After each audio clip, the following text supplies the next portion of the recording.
Good morning everyone! So, andito na naman ako, Ana Marben. Welcome to my channel, Anne's Healthy Kitchen. Sa ngayon, gagawa tayo ng lumpia. Lumpia na ito lang ang ingredients, kaya simulan na natin!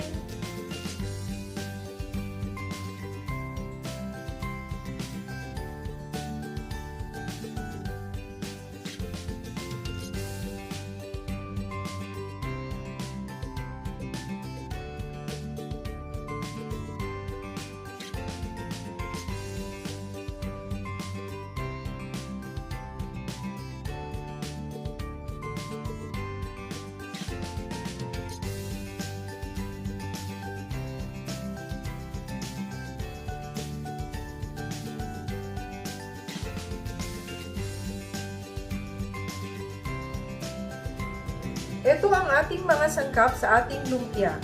So, first, meron tayong spring roll pastry. Okay? So, ito ang gamit ko. Meron tayong cabbage. Shredded na siya. Ito naman ang ating carrots. Meron tayong ground beef. Tingnan nyo naman. Nakapakete. Anyhow, ito yung gamit ko kasi ito yung mura. Meron tayong chicken stock, pepper, salt, minced garlic, at saka ito, onion. So, magsimula na tayong mag-saute, guys. So, magsasaute na tayo. Ito yung ating naglagay na ako ng oil. Okay, so, unahin muna natin ang ating garlic. Mahirap pala pag ganito. Para kasi magkita sa kanan.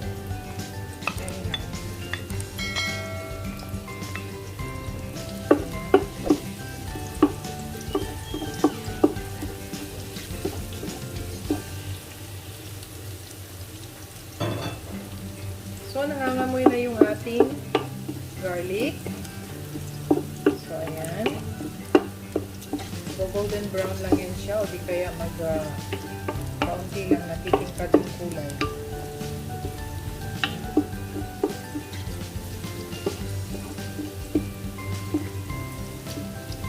Okay, so ito okay na yan. Pwede na natin ilagay ngayon ang ating onion.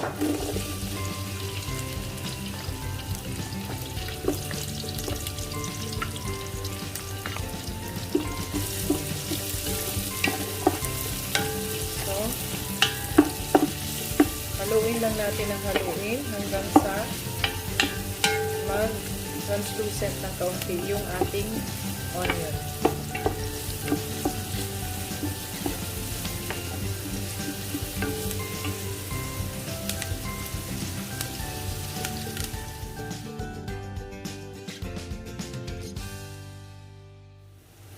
Ngayon, ilalagay na natin ang ating ground beef.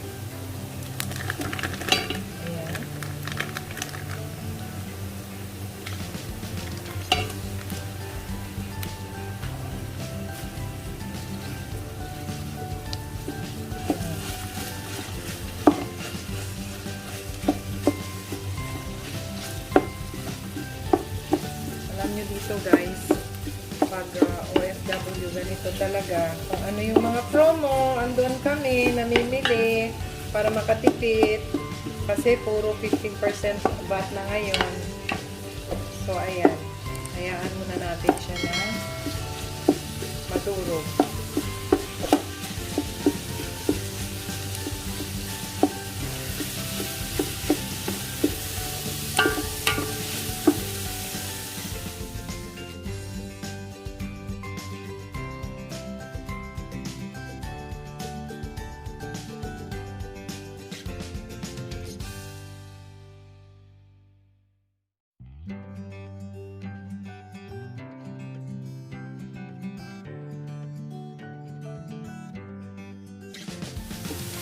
So, hayaan muna natin ito mga 10 minutes. Pero ngayon, ilalagay na natin ang ating asin at saka ang ating pepper. Ayan.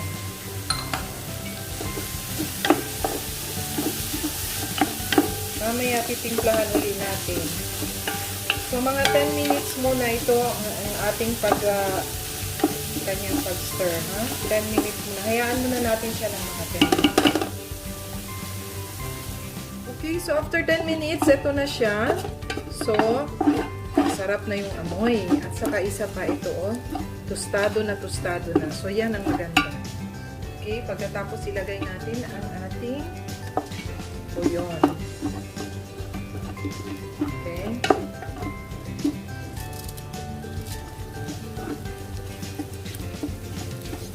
Ngayon, pwede na natin ilagay ang ating carrots.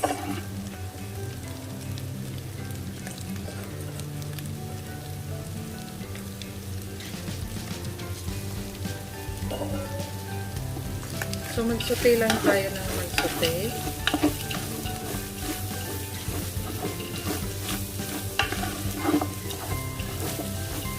Kung nakikita nyo guys, bakit marami yung gawa ko? Kasi, isa ito sa mga pinagkakakitaan ko. So, ganito lang siya. So, lesser lang yung kanyang mga ingredients. Pero, dapat masarap ang gawa natin. Kaya pag nagluluto, nasa mood lagi. Para masarap ang ating mga niluluto. Okay, so hayaan muna natin to.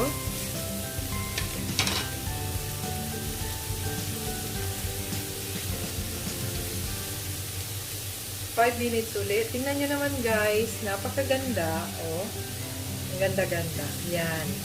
Para masalo niya ang ating takip. So, ito, pwede na nating ilagay ngayon ang ating cabbage.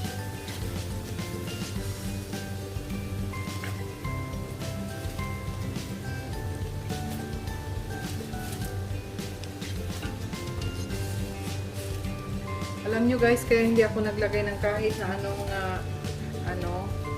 sabaw or whatever. Kasi itong ating cabbage ay magtutubig ito. So, kaya hindi ko nilagyan kahit na ano. Tutubig siya ng sarili niya. Sandali, anuhin muna natin.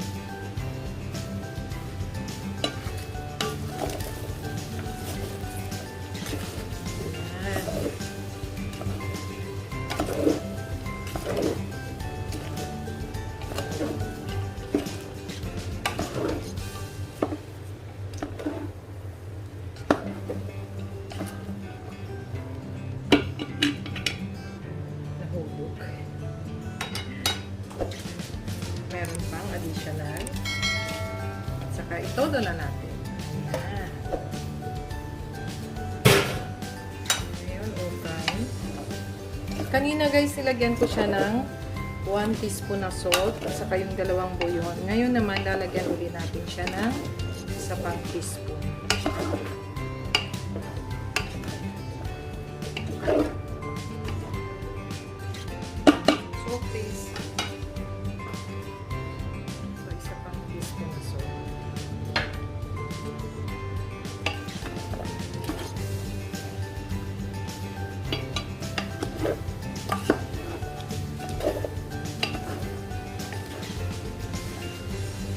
So, hahaluin ulit natin siya guys. After 5 minutes, ito yun ang itsura niya. Lumanta na yung ating cabbage. Okay? Ayan.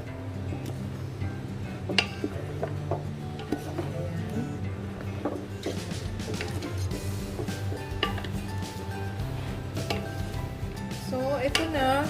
Okay na to.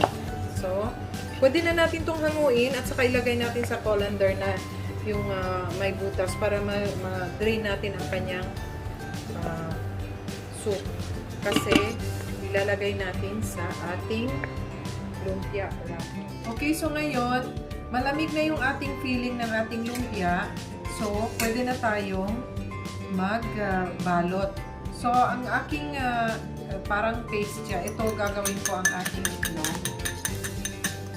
Bibit natin ang itlog para ito yung magsisil sa ating wrapper. Okay? Ito pa din natin ang ating Okay,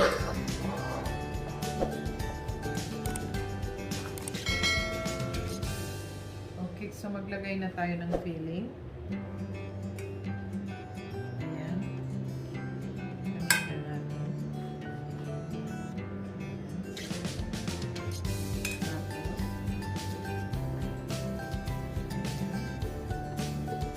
Pasok natin na.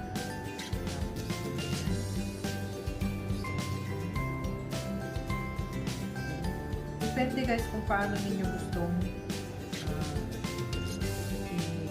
balutin ang inyong lumpia. Okay, so wala akong lumpia wrapper katulad ng nasa Pinas. So ito ang ginagamit. Ayusin natin para okay.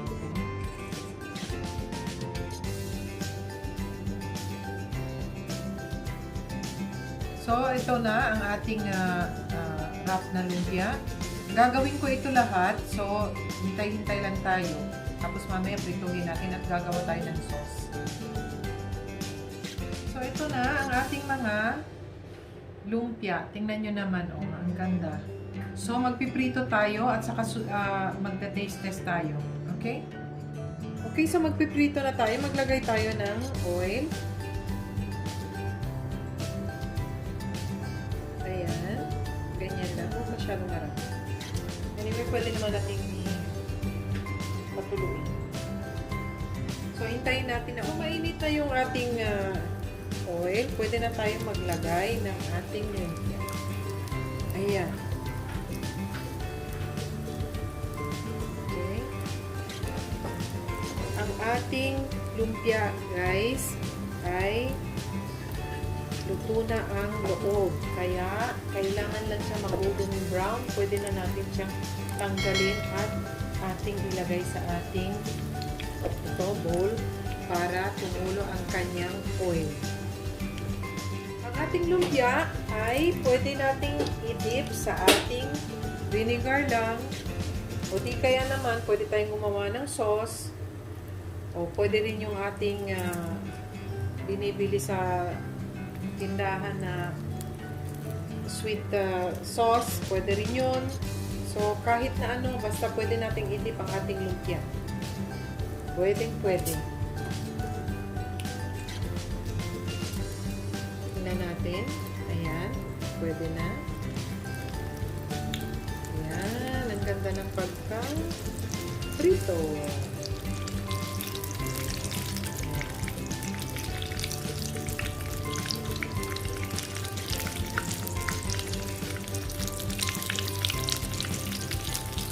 Ayan. Ang ganda ng pagka-prito. Okay guys, so ito pwede na nating hanguin. Ayan. Oh, ang ganda. So, ganyan muna. Atin munang patuluin sa ating paper towel. Ayan. Tapos, kakainin na natin, syempre. Okay, hayaan muna natin siyang tumulo at saka masyado pa ito mainit. Okay. Okay guys, so ito na yung ating finished product. Oh, finished product daw. Oh. So ito ang ating napakagandang lumpia. Super crunchy. So, ito ang ating sauce. Kainin na natin. Parang napakain pa yata. Wait.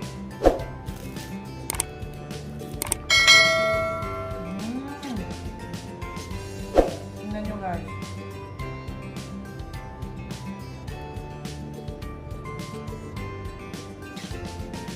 Ang ganda. Diba? So guys, kung nagustuhan nyo ang video to, pa-like naman at saka pa-share. At saka, mag-subscribe na rin kayo sa channel ko kung bago kayo sa channel ko. At saka, pa-comment down below kung may gusto kayong recipe na pwede kong gawin. Alam nyo, Christmas na ngayon. Kaya, marami na ang gumagawa ng mga lumpia at saka kung ano-ano pang mga panghimagas natin at saka mga ulam. Kaya, kung may gusto kayo, comment down below. At saka, kakain na ako. Kaya, guys, see you in my next video. Bye!